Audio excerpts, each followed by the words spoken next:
नहीं जानते। ये आश्चर्य वाली बात है। गुरु जी का है, लेकिन आपसे भंडारे सहयोग में गुरु जी इतना कर दिए हैं।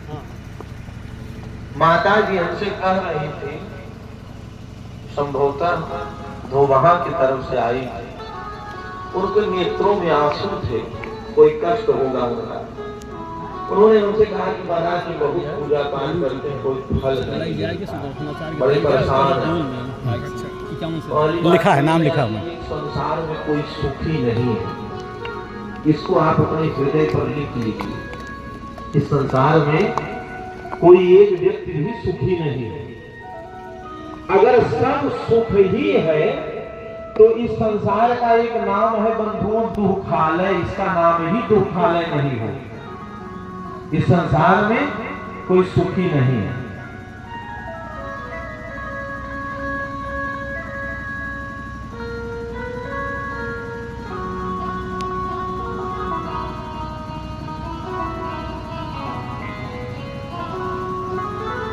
प्रेम से बोलिए भक्तवत्सल भगवान की। यहाँ पर जब यज्ञ की भूमिका बन रही थी तो हम लोगों के मन में इच्छा जागृत हुई कि एक पूज्य श्री महात्मा जी आए थे, जिन्होंने यहाँ पर यज्ञ संपादन करवाया और श्री कर्मयोगी बाबा परमहंस स्वामी जी महाराज के द्वारा वह यज्ञ संपन्न कराई गई थी। उसमें हम सब लोग इसमें सहयोगी थे यज्ञ में। आप लोगों को याद होगा 1.5-2 वर्ष पहले महाराज जी से हमने एक बार निवेदन किया कि महाराज जी हमारे, इसीलिए कहा जाता है कि संत हृदय नवनीत समाना। महाराज जी का जीवन बहुत व्यस्त है। हम लोग तो अभी मान लीजिए इस मार्ग में चलने का प्रयास कर रहे हैं, परंतु महाराज जी इस मार्ग पे लगभग 55-60 वर्ष से चल रहे हैं। और महाराज ये मत सोचिएगा कि पियर का कपड़ा पहनने से बड़ा सुख ही है, ये भी आपको बता दूं। हम लोगों जैसा कोई झेलता नहीं। इस पियर का कपड़ा पहन निकलो, 4 लफन के खड़े रहते हैं कि आसाराम जा रहे हैं। इसको सुनने की शक्ति हो तब इसको पढ़िए। बड़ा संघर्ष होता है हमारे जीवन में, लेकिन महाराज जी की इतनी कृपा हमारे ऊपर हुई तो हमने एक बार निवेदन किया था और अपने कार्यक्रम में बड़े व्यस्त थे महाराज जी, फिर भी कल शाम को महाराज जी यहाँ पर पधारे हैं और हमको आशीर्वाद प्रदान किए। आप लोगों को भी आशीर्वाद देने के लिए पधारे हुए हैं। हमारे बीच में विराजमान भी है महाराज जी, और महाराज जी से कुछ कहा भी नहीं गया था, क्योंकि जानते हैं हमारे शास्त्रों की यह परंपरा है, महाराज की महात्माओं से लिया नहीं जाता, उनको दिया जाता है। महात्माओं से लिया नहीं जाता। लेकिन महाराज जी का यह अनुग्रह है। महाराज जी अभी अभी इस कार्यक्रम में 5100 रुपए का इन्होंने सहयोग किया है। एक बार आप लोग ताली बजाकर स्वागत नहीं, और यह निवेदन करते हैं महाराज जी से होगा, अगर कहीं व्यस्त न हो तो 5 दिन यज्ञ में विराजमान रहे।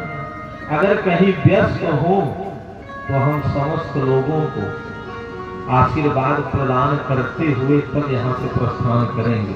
और वैसे निवेदन तो ये है कि 5 दिन अगर विराजमान रहे तो ठीक है, अच्छी बात है, लोगों को अनुग्रह प्राप्त होता रहेगा महाराज जी का।